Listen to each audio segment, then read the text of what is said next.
వి news Telangana news కి స్వాగతం.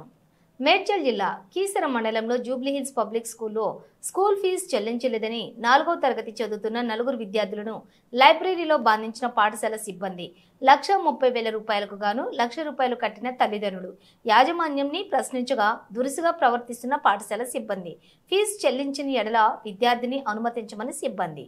గౌరిక్, నా క్లాస్ పేరు 4th సి. ఓకే, మార్నింగ్ ఎక్కడ కూర్చున్నావు? మార్నింగ్ నేను లైబ్రరీలో కూర్చున్నా. ఎందుకు ఏమని చెప్పారా మేడం? చెప్పలేదు. మిగతా క్లాస్ వాళ్ళంతా ఎక్కడ ఉన్నారు? క్లాస్లోనే ఉండ్రు. ముగ్గురే ఉండ్రు. మీతో పాటు ఇద్దరు, ఇంకా టోటల్ 3 మెంబర్స్. 3 మెంబర్స్ ఉన్నారు. మార్నింగ్ నుంచి ఎన్ని అవర్స్ కూర్చున్నావు? రావడంతోనే లైబ్రరీ. నా పేరు శివప్రసాద్. మా బాబు Madhira Gauri 3rd class Jubilee Hills high స్కూల్లో చదువుతాడు. సో ప్రాబ్లం ఏం లేదు. నేను 1,30,000 ఓవరాల్ ఫీ 3rd క్లాస్కి జూబ్లీహిల్స్ హై స్కూల్ రాంపల్లిలో. సో 1 lakh అనేది పేమెంట్ చేసేసిన ఆల్రెడీ. సో బాబుని కూడా ఆఫ్టర్ ఎగ్జామ్స్ ఎప్పుడు స్కూల్ పంపించలేదు. ఈరోజు కూడా పంపించిన కారణం మెయిన్ రీజన్ ఏంటంటే ఫోటో సెషన్ ఉంది అనే రీజన్ తోటే బాబు స్కూల్ రావడం జరిగింది. సో బాబుని ఏం చేశారంటే మార్నింగ్ స్కూల్లో ప్రేయర్ అయిపోగానే బాబుని తీసుకెళ్ళి లైబ్రరీలో కూర్చోబెట్టారు. డ్యూ టు ద ఫీజు కట్టలేదనే రీజన్ తోటి లైబ్రరీలో కూర్చోబెట్టారంట. మా సిస్టర్ ఇక్కడ జాబ్ చేస్తుంది. సో ఆమె వచ్చి చెప్పింది అన్నమాట, లైక్ ఫోన్ చేయడంతో నేను ఇక్కడ రావడం జరిగింది. బాబు లైబ్రరీలో ఉన్నాడు, మీరు వచ్చి తీసుకెళ్ళండి అంటే నేను హడావిడిగా వచ్చేసి ఫీజు కడదామని నేను డబ్బులు సర్దుబాటు చేసుకొని నేను వచ్చేసిన.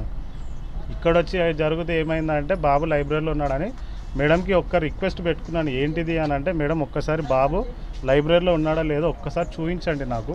జస్ట్ మీ సీసీ కెమెరా యాక్సెస్ ఉన్నా నాకు సరిపోతుంది, అది నాకు గుడ్ ఇనఫ్. బాబు సేఫ్ ఉంటే ఓకే, కాకపోతే వాడు ఒక్కడుండా ఇద్దరుండా ఎంతమంది స్కూల్ పిల్లలు ఉన్నారు అదొక్క రీజన్ ఉంటే నాకు సరిపోతుంది అంటే మేడం ఏం స్మార్ట్ ఆన్సర్స్ ఇచ్చిందంటే బాబు సేఫే ఉన్నాడు, ఓకే ఉన్నాడు అని చెప్పేసి బాబుని డైరెక్ట్ బయటికి తీసుకొని వచ్చేసింది. అక్కడ సీసీ కెమెరా ఉందో లేదో తెలియదు, బాబు ఎక్కడున్నాడో తెలియదు. నేను బాబుతో కన్ఫర్మేషన్ చేసుకుంది ఏంటంటే బాబు లైబ్రరీలో ఉన్నాడు. మేడం చెప్పిన నంబర్ ఆఫ్ కౌంట్ 6-7 మెంబర్స్ ఉన్నారు అన్నారు. కానీ బాబుని అడిగిన నంబర్ ఆఫ్ కౌంట్ ఓన్లీ మేము ముగ్గురమే ఉన్నాము, 3 మెంబర్స్ ఉన్నాము, అది ఇదని అన్నారు. సెక్యూరిటీ టీం వాళ్ళైతే చాలా హార్ష్గా ఉన్నారు. బాబుని పంపించండి త్వరగా అంటే మాట్లాడుతున్నాం అని అంటున్నారు, కానీ సరైన రెస్పాన్స్ లేదు. అండ్ మోర్ ఓవర్ నేను మాట్లాడాల్సింది అడ్మిన్ టీం. ఇక్కడ ట్రాన్స్పోర్ట్ టీం ఇన్వాల్వ్ అవుతారు, సెక్యూరిటీ టీం ఇన్వాల్వ్ అవుతారు, అందరు ఇన్వాల్వ్మెంట్ అవుతారు. అండ్ మెయిన్ రీజన్ ఏంటంటే బాబు ఫీజు కట్టలేదని మెయిన్ మోటోతోటి ఇప్పుడు బాబుని ఇక్కడ పెట్టడం జరిగింది లైబ్రరీలో. ఇప్పుడు నా కన్సర్న్ ఏంటంటే నేను ఫీజు కడతాను, తర్వాత నా బాబుకు ప్రొటెక్షన్ ఏంది? రేపు నా పర్సనల్ ఎజెండా తోటి ఇప్పుడు ట్రాన్స్పోర్ట్గా అతని పేరు నాకు తెలియదు, ట్రాన్స్పోర్ట్ అతను కూడా ఫాలోఅప్ చేస్తున్నాడు.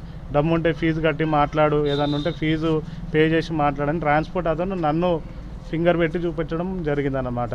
సో అందుకనే నాకు ఇక్కడ ప్రొటెక్షన్ అనిపించట్లేదు. సో అందుకనే బాబుని డైరెక్ట్ టీసీ అప్లై చేసి తీసుకుని వెళ్తున్నాను. ఇక్కడ ఫాలోఅప్ చేయడం అదొకటి మెయిన్. అండ్ డేట్స్ స్టేట్మెంట్ లాగా డేట్స్ వేసి పంపిస్తారు వీళ్ళు. ఈ డేట్కి ఫాలోఅప్ చేసినాం, ఈ డేట్స్కి ఫాలోఅప్ చేసినామని మెసేజ్ పోస్టల్ అడ్రస్కి పంపిస్తారు వీళ్ళు. లెటర్స్ కూడా పంపిస్తారు, ఇన్లాండ్ లెటర్ త్రూ వస్తుంది.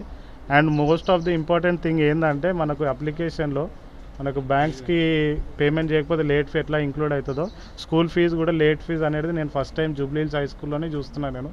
ఇది చాలా మిరాకిల్ లాగా అని అనిపిస్తుంది నాకైతే. అందుకనే కొంచెం నాకు భయం వేసి కొంచెం లేట్ ఫీజు 8,000 10,000 ఇట్లా వసూలు చేస్తున్నారు. అండ్ వాళ్ళు లోపల తీసుకుంటున్నారో లేదో I'm not sure, but parent అప్లికేషన్లో మాత్రం లేట్ ఫీ అనేది యాడ్ అవుతుంది ఖచ్చితంగా.